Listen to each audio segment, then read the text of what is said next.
Hello, today we will be solving Pure Mathematics 1, Paper 1, May-June 2024, questions 1 and 2.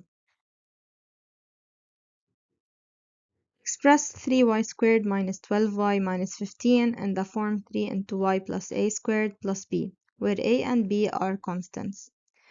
First, let's take 3 as a common factor, so we have 3 into y squared minus 12 divided by 3, which is 4y, plus there's something here we have to guess. I'm going to keep minus 15 outside.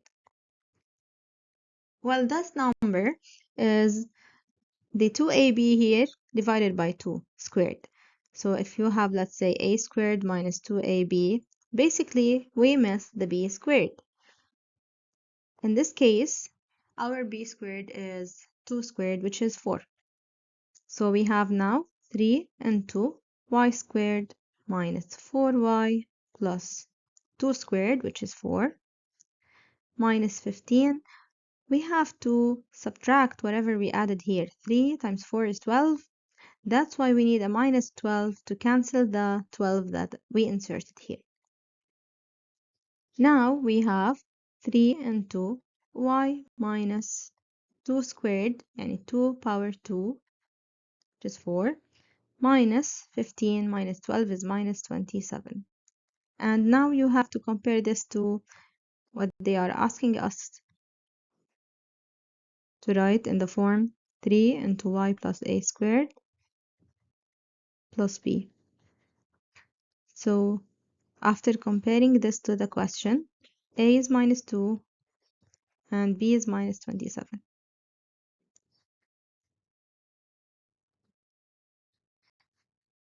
Question 1, part B. Hence, find the exact solutions of the equation 3x power 4 minus 12x squared minus 15. In this question, I'm going to use part A. If you remember, part A was 3y squared minus 12y minus 15 equal to 0. If you replace y by x squared, you will get exactly part B. So, as you remember also, we wrote this expression in the form 3 into y minus 2 squared minus 27 equals 0. First, I'm going to find y, and then I'm going to replace y by x squared to find x. So if you make y the subject here, I'm going to solve. So 3 into y minus 2 squared is equal to 27. If you divide by 3, y minus 2 squared will be 27 over 3, which is 9. Undo the square, you will result with y minus 2 is equal to square root 9, which is 3, or y minus 2 is equal to negative square root 9, which is negative 3. Making y the subject, y here is going to be 2 plus 3, which is 5. And in the second equation, y is equal to minus 3 plus 2, which is negative 1.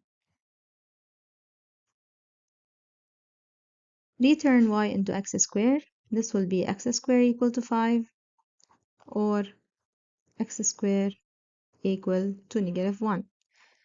Well, we know that an x squared cannot be equal to negative in real numbers. This one will be rejected. And we will work on the first solution, where x squared is equal to 5. If we undo the square, x is going to be equal to square root 5 or minus square root 5. In question number 2, we are given a figure of a sine curve. The diagram shows two curves.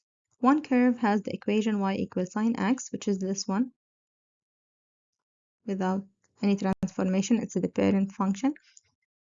In order to transform the curve y equals sine x to the curve y equal f of x, the curve y equal sine x is first reflected in the x-axis. Describe fully a sequence of two further transformations which are required. So other than the reflection across the x-axis, the graph has two more transformations. So this is the reflection here across the x-axis. Notice the point here 0, 0 is shifted down to 0, -2, which means we have a vertical translation of vector 0, -2. Mentioning vertical translation alone you'll take 1 mark.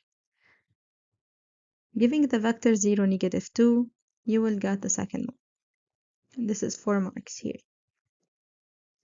Another transformation is the vertical stretch.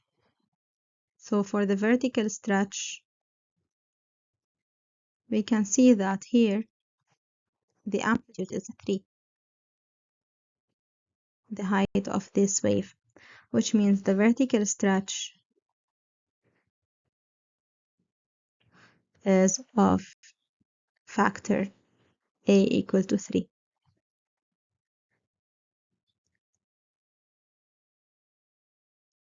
Question 2 part B, find f of x in terms of sine x. So if you remember, we had a reflection in x-axis, which means my function is going to be negative. There's a stretch of factor 3 in y direction, and there's a translation, vertical one, of vector 0, -2. So my function f of x will be -3 sine x minus 2. That's it. Thanks for watching. For more videos, don't forget to share, like, and subscribe.